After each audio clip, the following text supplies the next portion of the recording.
Descubre el enigma del barranco de las brujas y sus fantasmas reveladores.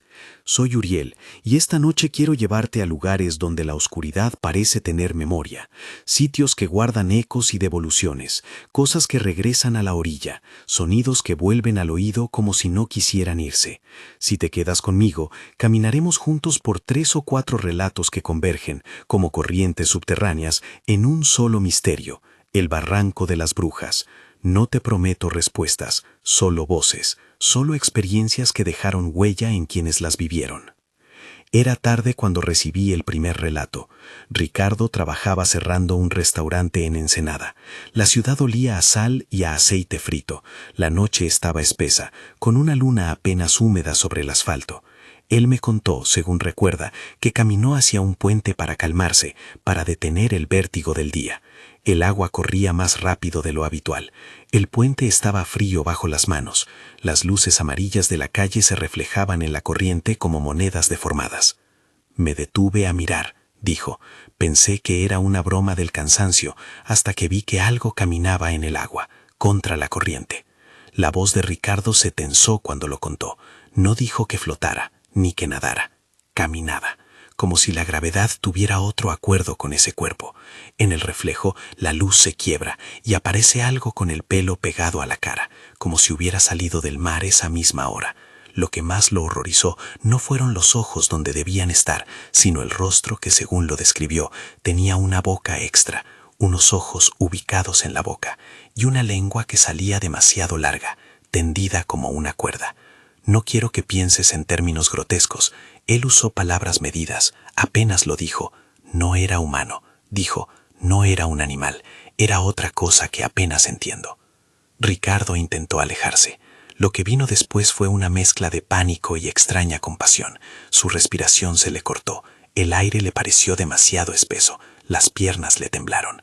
En la oscuridad alcanzó a ver las manos de esa figura surgir sobre el agua, como uñas que raspaban la superficie. Abrió los ojos y corrió. Llegó a un taxi, y el conductor, con manos curtidas y ojos viejos, le murmuró algo que él recuerda con una claridad helada. El mar a veces devuelve lo que nunca debió salir. No lo afirmó con certeza, no dijo que el taxi supiera algo sobrenatural. Lo contó como si hubiera recibido una advertencia repetida por generaciones. Cuidado con lo que dejas ir, algunas cosas vuelven.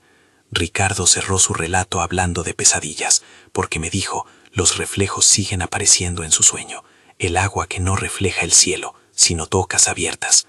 Se le cortó la voz cuando lo dijo, me pidió que no lo señalaran con incredulidad, quería que su miedo fuera respetado. Si esta historia te cala, si sientes esa tensión en el pecho como la que él describió, quédate, suscríbete o sigue el canal para escuchar más relatos como este. No porque te vaya a convencer de una verdad absoluta, sino para que estas voces sigan teniendo un lugar donde ser escuchadas. Lo que sigue no es una copia del primer miedo, sino un eco. A cientos de kilómetros al norte, en Zacatecas, una niña vivía con su abuela cerca de antiguas minas. Ella me habló en primera persona cuando le pregunté cómo se siente crecer en un sitio donde la tierra guarda laberintos. Tenía la voz pequeña y firme, la del que todavía guarda hambre por explicaciones. Tenía 10 años cuando escuché los primeros cantos, relató. No eran alegres, eran desafinados, como si alguien intentara afinar una flauta rota. Los sonidos venían de abajo, un rumor, un bamboleo sordo que parecía arrastrar piedras. Su casa crujía con el viento, y a veces, justo en el momento en que la noche pesa más, se oía un paso diferente, pasos chiquitos con un balanceo extraño, piernas torcidas que dejaban huellas en la tierra como la huella de alguien que baila sin ritmo. Ella describió figuras pequeñas. No usó una palabra que las hiciera simpáticas, dijo figuras, y lo dejó ahí. Tenían dedos largos y uñas curvadas, caminaban pegadas a la pared, como si se alimentaran de grietas. En una ocasión, mientras cerraban la puerta, algo asomó una mano por debajo, uñas largas, piel pálida y delgada, la forma apenas sostenida por la sombra. La abuela no gritó, se acercó, sacó una moneda vieja y la dejó entre las piedras del umbral. Toma esto, me dijo que dijo su abuela, pero no provoques. Según recuerda, esa moneda desapareció o se incrustó en la piedra. Nadie volvió a verla con claridad. Desde entonces, la niña soñaba con voces nasaladas que repetían un nombre que ella no comprendía. Le dolía el pecho al despertar. Lo que resalta en su testimonio no es la amenaza directa, sino la persistencia del miedo.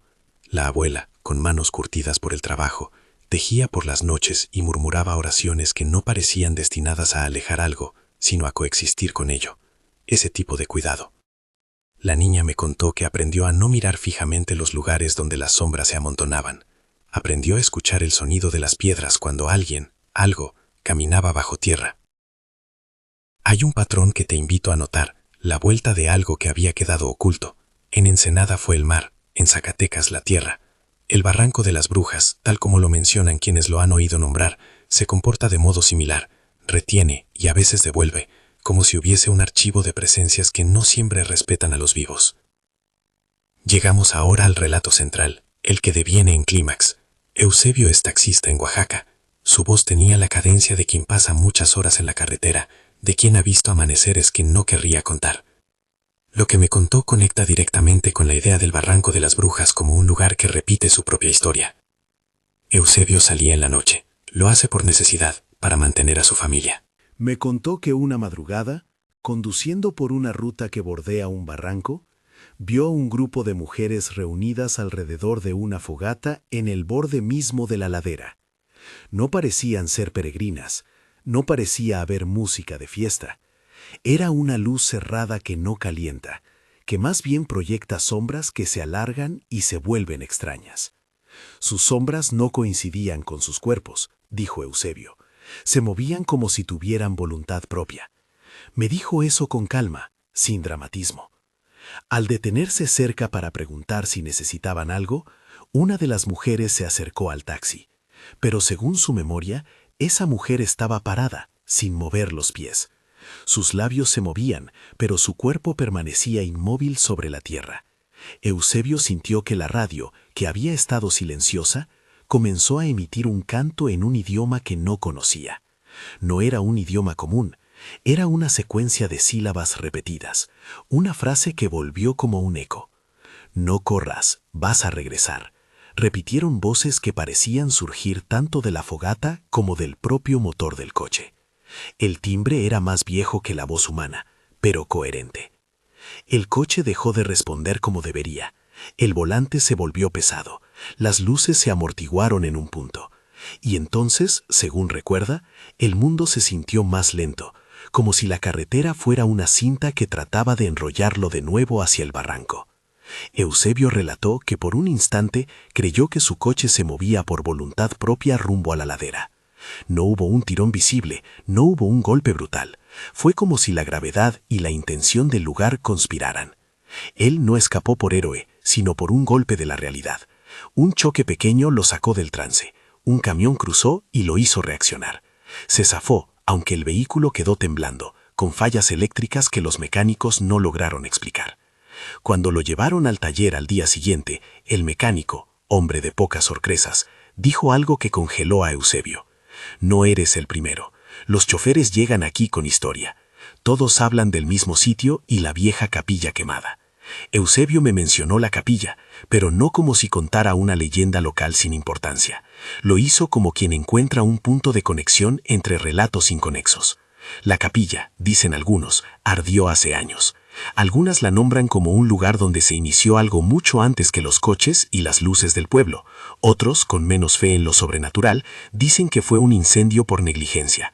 Eusebio no eligió un bando, simplemente me entregó su experiencia. La radio con cantos, la mujer que no movía los pies, la sensación de que la carretera intentaba devolverlo al borde. Ese relato golpea porque reúne varios de los elementos que ya hemos escuchado. La reunión nocturna, las sombras que nos siguen, las voces que repiten advertencias, el sitio que insiste en recuperar lo que de alguna manera le pertenece. El barranco de las brujas aparece aquí como un nodo. Algo en ese paisaje convierte a las personas en testigos. No podemos afirmar qué es, solo podemos narrar cómo quienes pasan por ahí vuelven con la sensación de haber sido tocados por la memoria del lugar. Eusebio sufrió después consecuencias que no se ven en un coche estropeado: noches sin dormir, momentos de vértigo al ver la luz amarilla de un semáforo, sueños donde su taxi se desliza hacia la ladera a cámara lenta. Me dijo que dejó de trabajar en ciertas rutas, no por superstición, explicó, sino por no querer perder la cordura en las madrugadas. El siguiente relato baja la intensidad pero mantiene la densidad emocional. Armando trabajaba como velador en un taller mecánico en Durango. Llegó a mí con un tono melancólico. No era el miedo lo que más le pesaba, sino la pérdida de algo que lo había protegido. Armando contó que una perra callejera apareció una noche en el taller. La encontraban temblando entre las llantas y los restos de combustible. La llamaron Miguel, nombre que para muchos suena masculino. Él lo eligió con cariño. No era un perro grande, pero tenía una mirada firme, de las que no aceptan sombras sin confrontarlas. Armando contó noches en las que los techos crujían, a veces las herramientas vibraban sin que nadie las tocara. Otras veces escuchaba pasos en el depósito, como si alguien anduviera haciendo guardia entre las cajas. Miguel no se acobardaba, iba hacia el ruido y se quedaba, gruñía con la gravedad de quien conoce más allá de la vista. Hubo una noche en la que Miguel jadeó, se lanzó hacia un rincón oscuro y regresó con la cara cubierta de polvo. Al día siguiente, sus ojos estaban opacos. Los veterinarios no dieron diagnóstico certero. Según Armando, Miguel quedó ciego, pero dejó de haber ruidos después de eso. Se quedó ciego y se quedó en guardia, me dijo Armando. Se rindió a aquella oscuridad y a cambio nosotros ganamos noches más tranquilas. La tensión de este relato no está en la derrota del perro, está en la idea de sacrificio, algo que protege y que paga con su bienestar una tregua para los humanos. Miguel se convirtió en un guardián herido. Armando lo cuidó hasta el final. Cuando lo llevó a su casa en la última noche, Miguel se acurrucó en su regazo y pareció dormirse tranquilo, sin temores. Armando me contó que una vez Miguel dejó de gruñir y se quedó quieto mirando una pared. No había nadie allí. Armando sintió pena, pero también gratitud. Si Miguel no hubiera llegado, me dijo, no sé qué haríamos. En estos 4 relatos se repiten imágenes. Agua que devuelve, minas que murmuran, fogatas que proyectan sombras autónomas, un perro que consuma su vista para que los demás puedan dormir. Hay un hilo común. El Barranco de las Brujas no es solo un lugar geográfico, es un prisma a través del cual conviene leer experiencias que cruzan el límite entre lo explicable y lo que no. Lo que pocos quieren decir en voz alta es que los sitios, a veces, no nos dejan ir del todo. Ahora te invito a pensar, ¿qué clase de memoria puede tener un barranco? ¿Cómo una ladera o una zanja acumulada con historia podría conservar fragmentos de vida y devolverlos con una fuerza que se siente como una advertencia? No lo sé. No lo tenemos. Solo podemos escuchar a quienes la noche tocó. Antes de seguir con la reflexión final, quiero insistir en algo humano y sencillo. Estas historias no son espectáculos.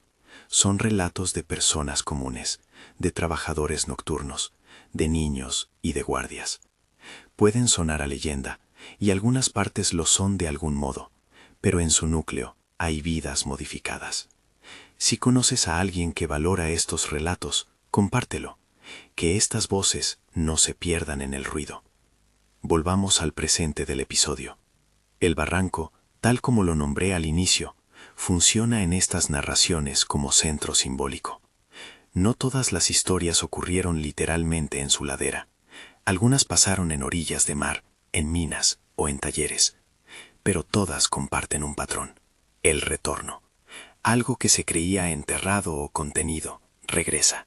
A veces retorna como presencia, otras como sonido, o como la mala suerte que parece concentrarse en un tramo de carretera. Piensa en la capilla incendiada que nombró el mecánico. Piensa en la moneda que encontró la niña en Zacatecas y nunca volvió a ver. Piensa en la radio que, según Eusebio, comenzó a cantar en un idioma ajeno.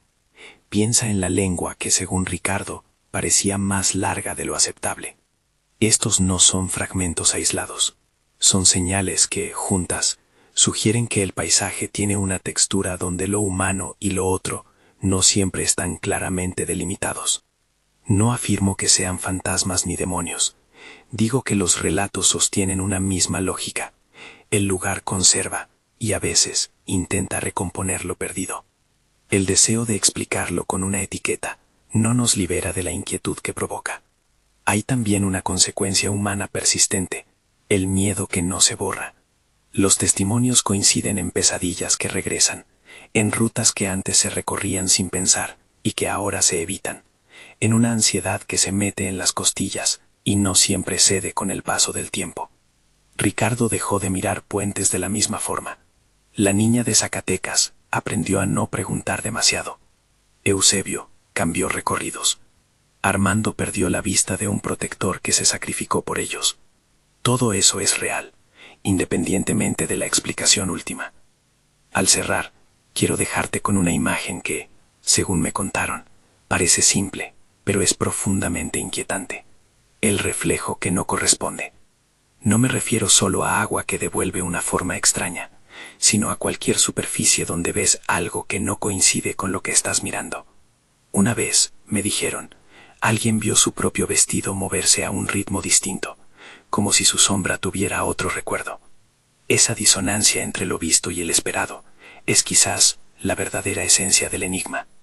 No insistiré en certidumbres, no tengo respuestas, solo testimonios que se relacionan entre sí, como piezas de un rompecabezas que nunca termina de encajar. El Barranco de las Brujas es para estos relatos un centro de gravedad donde vuelven cosas, voces, sombras, objetos, memorias. Y lo que esos retornos nos hacen es preguntarnos por la frágil frontera entre lo que catalogamos de normal y aquello que la noche guarda para sí.